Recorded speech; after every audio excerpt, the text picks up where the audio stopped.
I love going to the beach, but going to the beach is not what it used to be. With a big family, there's lots of challenges, lots of things we have to do in order to make it a fun and safe experience for our family. This is a little bit like the online environment. eSafety is a lot like going to the beach.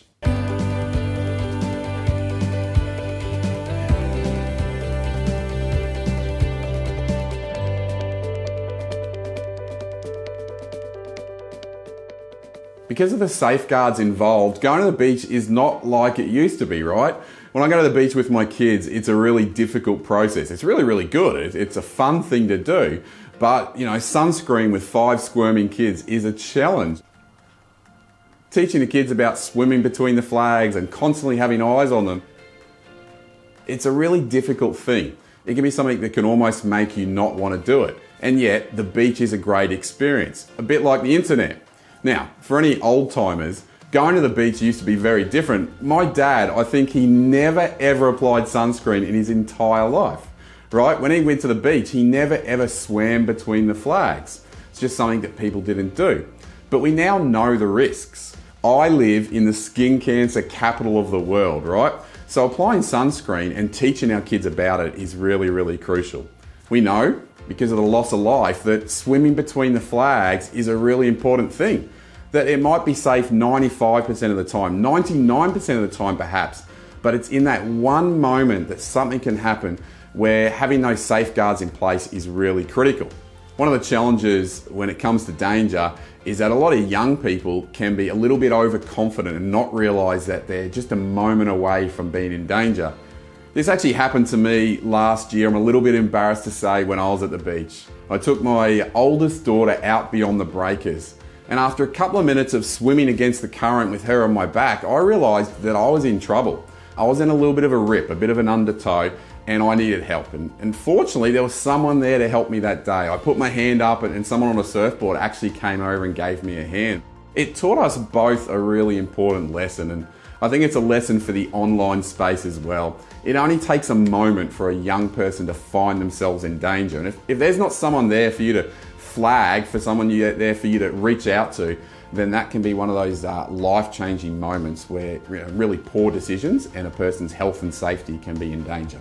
I recently spoke to a parent who, tragically her son, in the space of about 30 or 40 minutes, went from not knowing someone to striking up a friendship with a 13-year-old girl apparently, and then sending some nudes. And it turned out it wasn't a 13-year-old girl. It was an older gentleman who was grooming him. And of course, things hit the fan, right? It's now in the hands of the Australian Federal Police. But this is what can happen in the online space. It can happen really quickly. So, I want to encourage you to think about the online space, to think about every trip that your young person makes online, whether it be a smart device, smart TV, or even just a homework session where they're visiting websites. I want you to think of every particular occasion like a trip to the beach. It needs safeguards, right? It needs education, it needs conversation.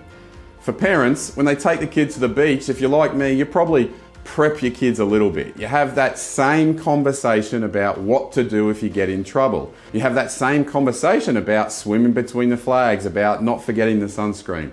And you do this over and over again. Why?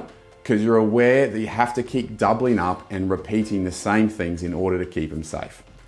It takes time and it takes parental investment. And this is a bit like the online space. I want to encourage you to check in on your kids. Right? If you went to the beach, you wouldn't sort of just, chuff off to the pub or maybe go up to the shops and leave your kids unsupervised. It's the same thing with the internet. We need to regularly put eyes on our kids. We need to regularly have conversations where we talk about, hey, what are you up to? And has anything happened? Did you have any challenges today in your online experience? It's so easy just to sort of set and forget, but we need to constantly check on the safety parameters. Check on the filtering or the safeguards that you have in place in your home. If you're not sure what safeguards to put in place, you might like to check out our eSafety onion topic, where we go through lots of little things, lots of layered things you can do in order to keep your family safe. So I want to encourage you as parents. The internet is a great and wonderful place. There's lots of educational opportunities and entertainment opportunities, But at the same time, there are a lot of dangers and there's lots of risks and things that we're now starting to understand that, let's face it, require a greater time investment by parents. So please be encouraged. It is worth it. It's not okay to just set and forget, to just let our kids do what they please.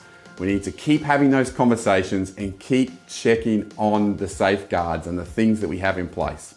Most of all, don't forget to keep walking with them, talking with them, and never ever give up.